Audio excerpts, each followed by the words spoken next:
Welcome to another episode of Washington in Focus. I'm your host, Tim Klauser, with the Center Square's Western Washington reporter, Spencer Pauly, here to talk about one of his recent stories. Allegedly, the city of Seattle's immigration office is about to expand next year.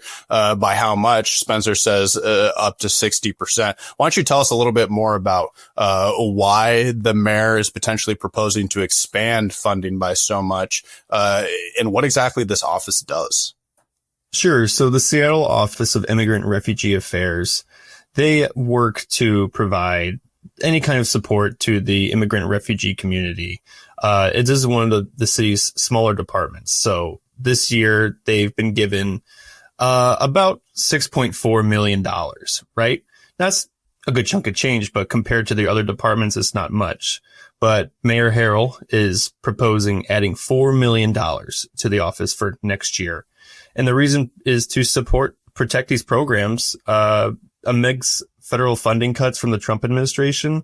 Now, Tim, we've talked about this how many times about basically Seattle just not parting ways with their sanctuary city policies among the rhetoric being used against them in the federal government, right? So earlier we saw Border Czar Tom Homan talk about expanding operations in Seattle because they're a sanctuary city. They're not complying with federal enforcement. And that's part of Seattle's Don't Ask policy that they've established since 2003. And basically what this does is bars city employees from inquiring about someone's immigration status. And now we're seeing basically Seattle doubling down with the $4 million to just expand staffing capacity and any kind of support they give. Now, when I say support, we're talking legal services and job training and English language training for these people. Now, that's where we're at right now. The budget is set to be announced later today as we're recording this Tuesday. And then, so we'll see the $4 million on top of everything else the mayor is proposing in the 2026 budget. And this proposal is allegedly going to come out later today. It has this immigration office, or I'll call it that, funding expanding by 60%. I mean, $4 million. I mean, it's a drop in the bucket compared to Seattle's, I believe, multi-billion-dollar budget over 2 years. But it's not like it comes without impact. I mean, at the same time, I believe, according to your reporting, the city's also facing a $143 million budget deficit. So, I mean, in expansion and funding for this office only adds on to that amid pressures from the federal government that are undoubtedly impacting funding. I mean, I report on the city of Spokane County. And I mean, the city of Spokane is facing impacts from its stance on immigration. I mean, it's kind of passed similar policies that have been allegedly called the sanctuary policies, but that's exactly what the federal government is saying. Look, don't pass these. And if you are going to pass them and you're not willing to take them down, then you're going to face the loss of DOJ funding and these other federal grants, which it's interesting to see Seattle kind of reaffirm their situation and their stances on immigration, and at the same time expanding these offices. Meanwhile, Tom Homan is saying, look, we're coming back in Seattle harder than we were before. And Tim, this is what it is about, is you're seeing this back and forth here between the federal government and Seattle. I'm sure assuming other sanctuary cities like San Francisco, Portland, etc. But you mentioned it. Seattle is facing this $143 million budget deficit. Now, city is proposing a business and occupation tax restructuring to bring in new additional revenue. And there's expected to be a new sales tax proposal that was allowed by the state earlier this year. Now, Seattle hasn't enacted that yet, but they're planning to bring in some more revenue to the city. Now, this could help with the budget deficit, but what you're seeing at the federal level is, we're talking the DOJ department, where they're making these sacrificial cuts to just cut spending altogether amid inflating costs and budgeting. Seattle, we're seeing more and more taxes and more increases to departments, including the Office of Immigrant and Refugee Affairs. Now, some would say, shouldn't Seattle just comply? But what Seattle has said since the beginning of the Trump administration is we will not comply to these policies that do not go along with our city beliefs, is I think the word they use. So, that doesn't speak for everyone in Seattle, but that is what at least the mayor is saying is the majority of Seattle. Now, this is something I'm going to report on later this week, but we're starting to see ICE ads targeting Seattle law enforcement, where it's an ICE ad saying, "Attention Seattle law enforcement, you're working for a city that has sanctuary policies when you could go after immigrants who are committing felonious acts, just committing crime." And so this is back and forth where you're seeing now the mayor's like, well, I'm going to add funding to our Office of Immigration and Refugee Affairs. And now ICE is saying, well, how about we just recruit your police officers amid your own police staffing shortage? So it's just this interesting battle that keeps going back and forth as the months go on.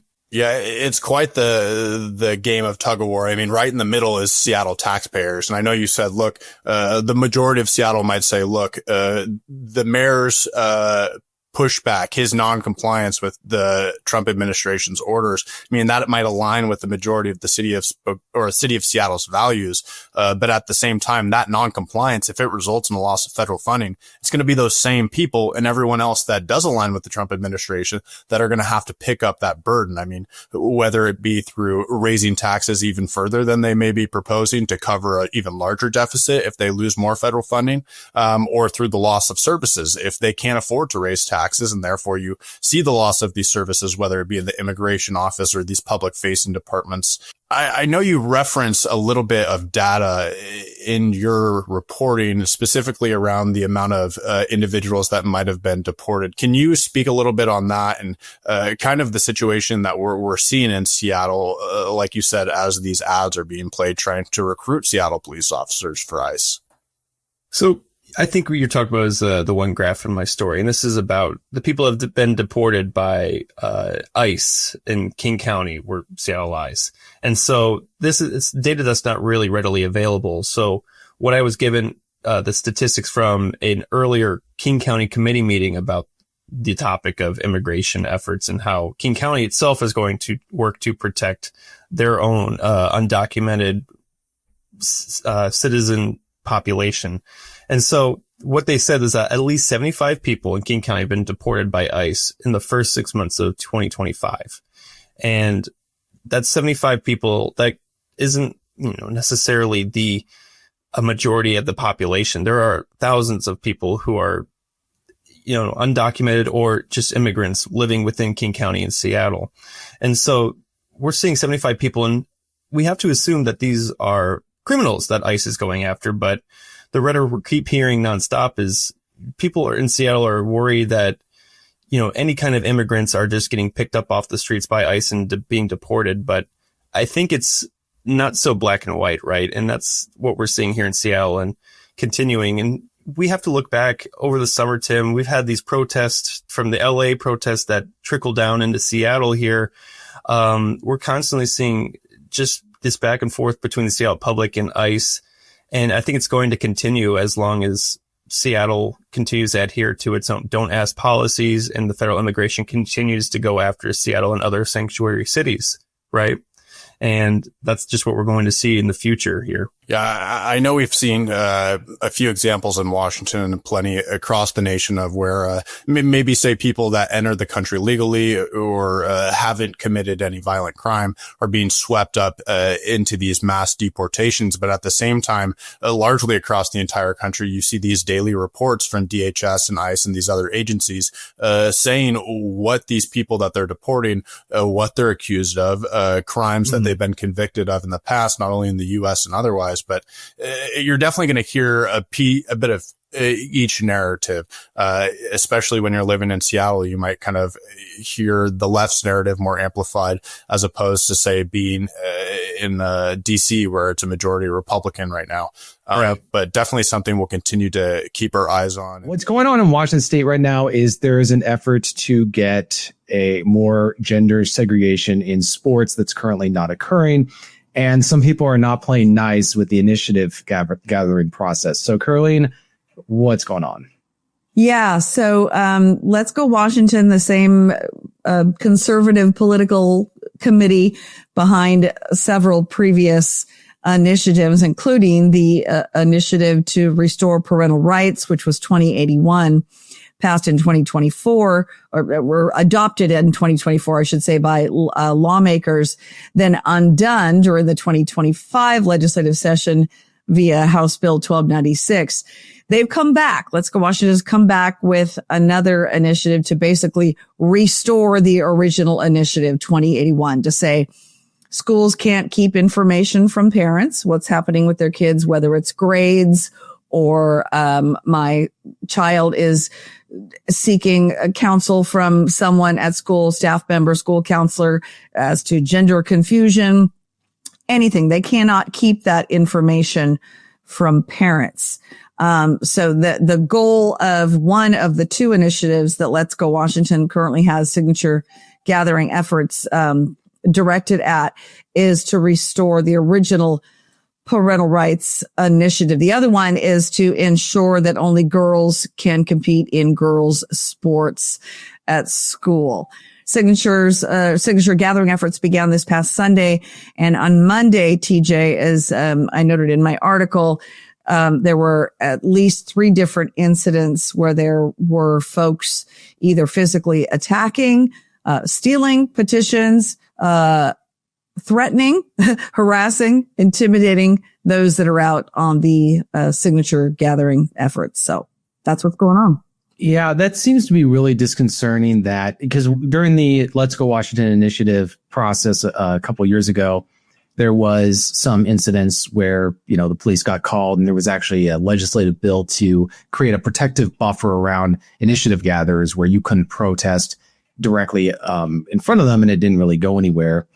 And so I think in the wake of Charlie Kirk's assassination, and some of the details, it's, the investigation's still going on and, we haven't had a conviction yet. So we're still not drawing conclusions as to what happened and who did it. But it really makes you wonder with such tensions right now in this country and on certain topics like these, that you're going to end up seeing, God forbid, somebody pulls out a gun and shoots somebody, or what happens at that point where you have people, I hate bringing this up, but at the same time, Charlie Kirk was just sitting there answering questions and was shot for saying stuff. So, now you have people who are engaging in the political process in a more direct way through the initiatives, which is the way of people directly governing their own affairs in the state if they're able to get it passed. And so this is almost a separate issue from whether or not boys should be able to compete in women's sports or whether parents should know about this stuff. It's, should people be able to engage in the political process without fear of violence? Well, and let's remind anybody who is watching this, that we're under nearly 41 years in the state of Washington of one party control. We've had majority Democrats in control of every state elected body. And one of the most effective ways that Washington voters have had to push back is through the initiative process. Because while King County has the most voters, right, and you've got the very few number of more left-leaning counties in Western Washington, the vast majority geographically of the state is quite middle and far-right conservative. And those folks have felt very disenfranchised, and the initiative process has given them an opportunity to have their voices heard. So now you've got folks that want their parental rights restored, that want to make sure their daughters are protected in locker rooms and bathrooms. I'm one of them. I've still got a kid in a public high school in the state of Washington who has a couple of boys that like to use the girls' bathrooms. Pushing back against that through the initiative process has allowed many people to feel like their voices are being heard. So now you have this very direct, in-your-face threat. And according to GOP Chairman Jim Walsh, he believes this is an orchestrated attempt to intimidate, harass, threaten these folks. Yeah, I mean, people weren't willing to go out and do this. Yeah.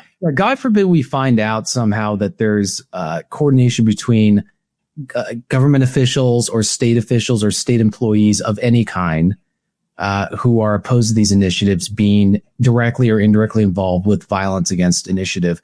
I'm obviously I'm not saying that's suspected or that there's any definitive proof, but it really just gets down to this issue of what if people can no longer collect or even sign these initiatives without fear of violence, and the state doesn't take any appropriate action to protect them. What options is that going to leave people? I mean, one of the things that's important about the initiative process is it gives people a chance for their voice to be heard. And even if the initiative loses, at least that gives people a peaceful way to resolve their grievances with the state. And like you were saying, we've been under a one-party rule for so long that people who favor certain beliefs don't have to go through the initiative process. They can just go straight to their elected officials who control all the chambers. All statewide elected positions are all controlled by the majority party in the state. And so they don't need the initiative process. The initiative process, the other advantage of the initiative process is you were mentioning the different political divide in the state, but the thing is people vote very differently on individual issues than they do when they're voting for a candidate. 100%. And the case in point is Washington voters have been overwhelmingly and definitively against a state income tax. Yet many of them, especially in Western Washington, would elect legislators who have openly called for a tax of that kind. And so it's interesting. I've noticed this over the years where if you sit down and ask them on individual issues, they vote very differently than how they vote for a candidate. So this is another advantage that the initiative process provides, is it really clarifies where people stand on stuff compared to electing somebody who can change their mind or say, where people are just not fully aware of where they stand on certain issues. So that's the power of this process. And I think that that's why we're seeing violence against people collecting it, because they probably assume that they are going to lose at the ballot box if this thing gets on the ballot. There's no doubt, based on polling that Let's Go Washington and other groups have done, these issues, the protection of parental rights, the right for me as a parent to know what is happening with my child at school. You don't co-parent with me. I'm the parent. I've given you, public school, my trust to make sure you have my child's best interest at heart. Well, I would say if you're encouraging my child to go off campus and see a counselor or a doctor about gender affirming care without my knowledge that you've changed his or her pronouns at school is perhaps not in my child's or my best interest. And parents overwhelmingly have said this is an 80-20 issue, meaning regardless of party affiliation, you ask 80% of voters if they are in support of parental rights. 8 out of 10 people say absolutely. Same thing with the other initiative in protecting girls in sports. It is as well an 80-20, if not a higher, differential measure. And I agree with you. Opponents are well aware of that. They know that they don't have the side of public opinion on this. So right now, the intimidation, harassment, bullying effort to keep people from signing these measures is in display. And I will tell you, as I indicated in my Tuesday article, TJ, Let's Go Washington, as soon as their founder, Brian Haywood, and others and lawmakers jumped on board and started posting about this on X. I know you saw some of those and some of the videos that showed the vile confrontations, right, taking place. Yeah. Let's Go Washington got bombarded with requests, because you can right now, you don't have to be a paid signature gatherer or a volunteer hired by them or whatever, or agreeing to certain hours. You can simply get on their website and say, send me petitions. On their dime, they're sending people petitions, and people can walk down their street or go to their senior citizen event or their church or whatever and get people to sign. And that is right now about 90% of their signature gathering efforts are individuals doing that. And this has only, buoyed that effort. Has the Secretary of State's office sent out any kind of statement regarding violence against initiative gatherers? No, I found that what was very interesting is this story. What I was publishing this late in the day on Tuesday, and I reached out to the governor's office and to Secretary of State Steve Hobbs' office and said, hey, I'm sure you're aware of what's going on, given what just happened a couple of weeks ago to Charlie Kirk and the political rhetoric and everything we're trying to push back on. Do you have anything to say about this? Do you want to put out a strong statement that says we condemn this? This is not okay. I finally received a call back from a communications person in the office of Secretary of State Steve Hobbs, which I appreciated. And I added their comments, after my story's original publication, but basically saying, we condemn this. It's a gross misdemeanor. You can't do this. We want people to be able to, freely take part in the democratic process. So, hats off to their office. Never got a response back from Governor Bob Ferguson's office on this, despite multiple requests. I find it interesting that, the Attorney General's office is having their domestic violent extremism task force meeting this week. And so I'm curious if that's going to be brought up, but I also find it interesting that it's not considered a hate crime, from what I understand, to you think that attacking signature gatherers would be considered a really big deal because you're undermining the election systems. And God forbid somebody gets hurt or killed. And what happens when the federal government decides to get involved and say, you, the state of Washington, are not adequately protecting people, trying to engage in the political and election process. So we're going to take over. I mean, this is where you could see, again, there's no indication that this is going to happen. This is just saying this is the context for which that could happen. And so it would seem like it would be wise for people to take this stuff very seriously and come down hard on it to make it clear that it's not going to be tolerated and that there's going to be retaliation by the state in terms of prosecution against people who continue to do this kind of stuff. Well, I know we're running short on time, but I would just encourage anybody who is going to be out doing any signature gathering, whether it's on their street or, doing it in front of a store, wherever you have permission to be gathering, to have somebody else with you that's documenting, just running a video, whatever. And police are taking, by the way, the 3 cases that I featured in my story of incidents that happened on Monday.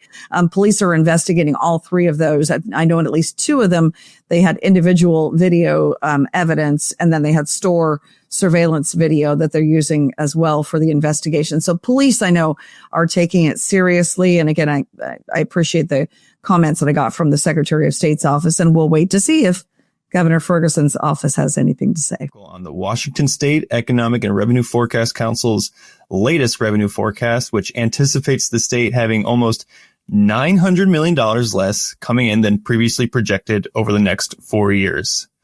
All right, TJ. Well, let's just go ahead and start with, can you just walk us through what led to this latest update? That's a shocking number there, 900 million.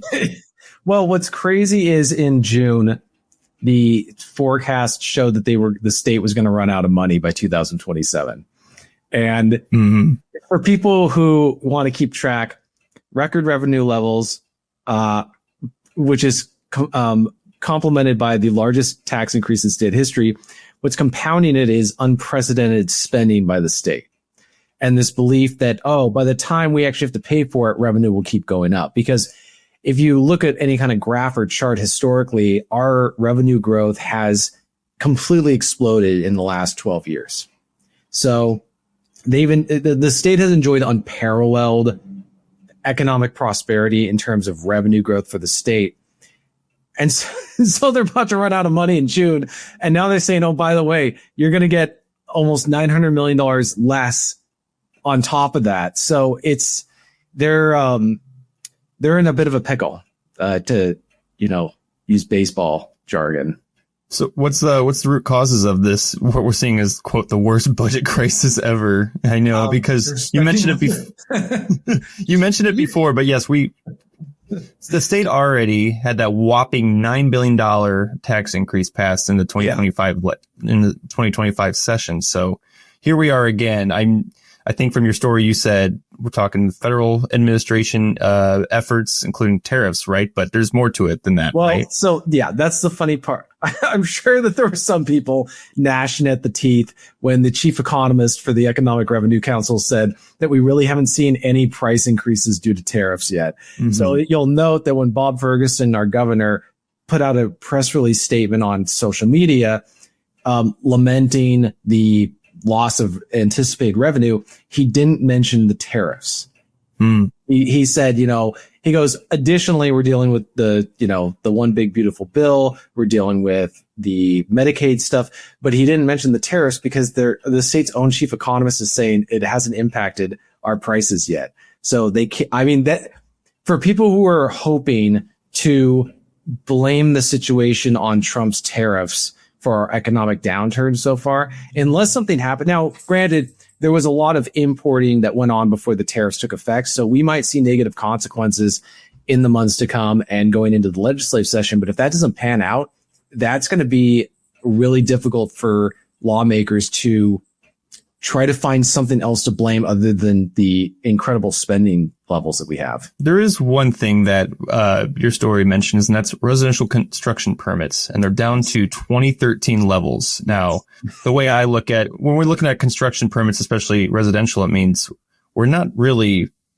developing much in this state, right? We're not seeing growth, as I would phrase it. And so you note that Chief Economist Reich noted that this residential construction permit affects about 20% of taxable sales. So can you explain how this slowdown in housing is like rippling through the revenue streams? Yeah. So housing permits hit their, I think, all-time high in 2021.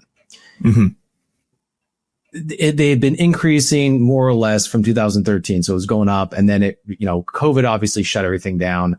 And then suddenly all these permits went on in 2021. Since then, it's plummeted, and it's down to a much, much smaller number. Like you mentioned, 2013 levels.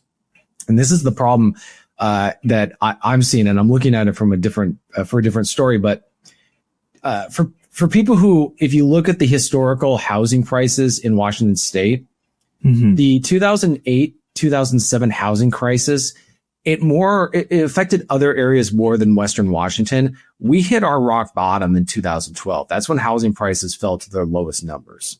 In 2013 and 2014, I was a reporter over in Kirkland in 2014 and 15 when the housing was starting to get a little, when houses were selling for $600,000 instead of, $300,000 in Western Washington. I mean, there was a point when in like 2012, you could have bought a home in Bellevue for under $300,000. So the fact that times have changed. Yeah. Needless to say, you're old when you remember when housing in the Seattle area used to be affordable. So I think it's hitting the revenue streams pretty hard. So the question for lawmakers is they talk about affordable housing. Well, there's two different types of affordable housing. There's affordable housing that's made possible by making it cheaper for them to build homes.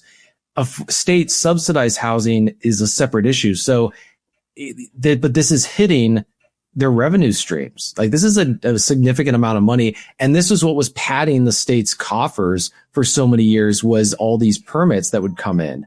So this is, and then you got, and if there's no house sales, then you get the no real estate excise tax revenue, which is also, at least for the commercial side, has fallen back down to prior to when they changed the flat rate. So, I mean, what we might be witnessing is slower growth in terms of population, or people are just not buying new homes, or something else is going on. But I think we need to stress with this whole budget thing, we are not technically in a recession or in a depression. So you had all this on top of, say, the government starts cutting funding for stuff that they now have to either don't spend money on it, or you got to come up with more money to pay for it. Mm-hmm.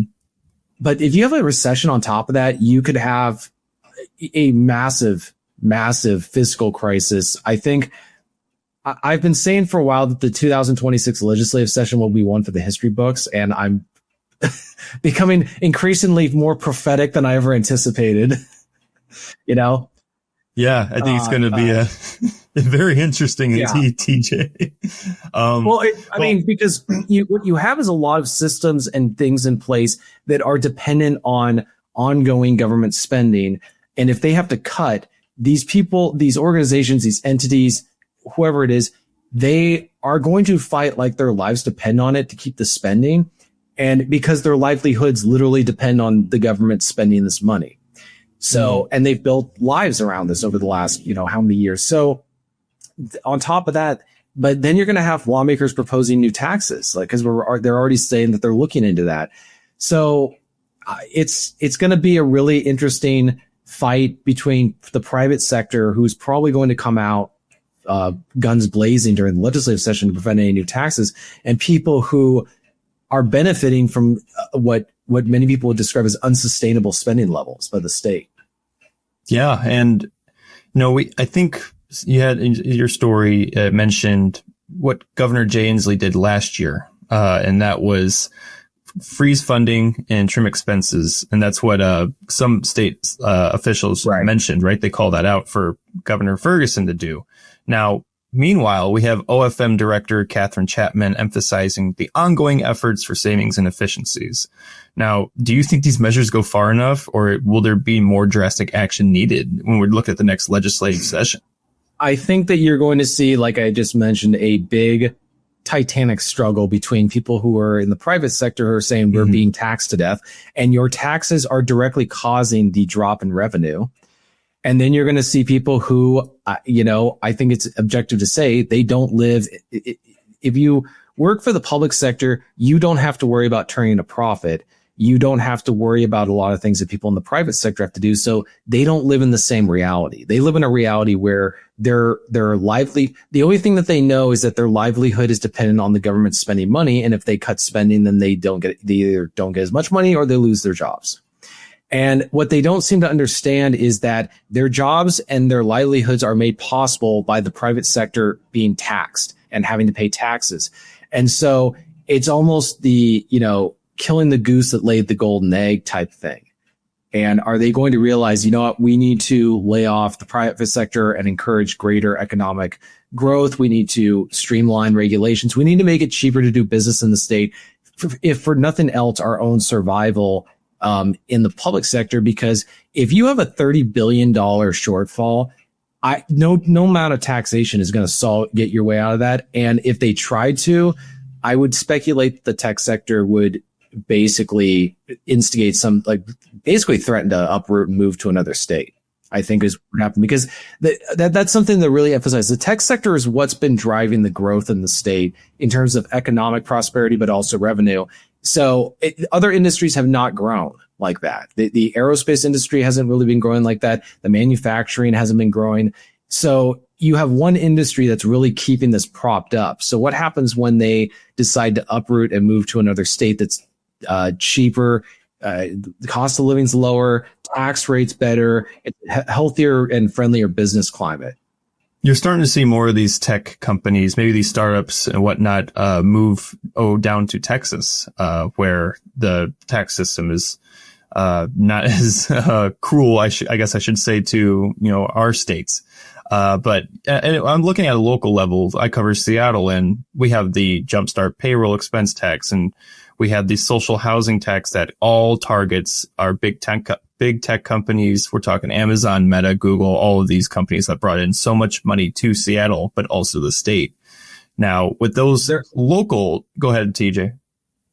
Well, the problem is that there's this presumption I sense from a lot of policymakers that under no circumstances will the tech sector ever leave. And what we've seen, and you've heard lawmakers propose a wealth tax, and they said, if you do this, then billionaires are going to just simply move to another state where they already own a home. And the lawmakers basically say that's a really mean thing to say. And lo and behold, Jeff Bezos uproots and goes to Florida. And by doing so, denied the state hundreds of millions of dollars when he sold his stock. This is the kind of stuff that where there's this lack of understanding how people respond to incentives. And it's going to be a massive gamble, because at some point somebody's going to make an executive decision to say because there's also the long-term investing. As a business, you want to make long-term decisions. You can't do that in a state where every session is this just complete free-for-all in terms of what could come out of it. So, now we have a capital gains tax on stuff, and they're messing around with that. What happens when they start adding other things and we lose? There's just no incentive for people to remain in Washington state if you have a certain amount of money.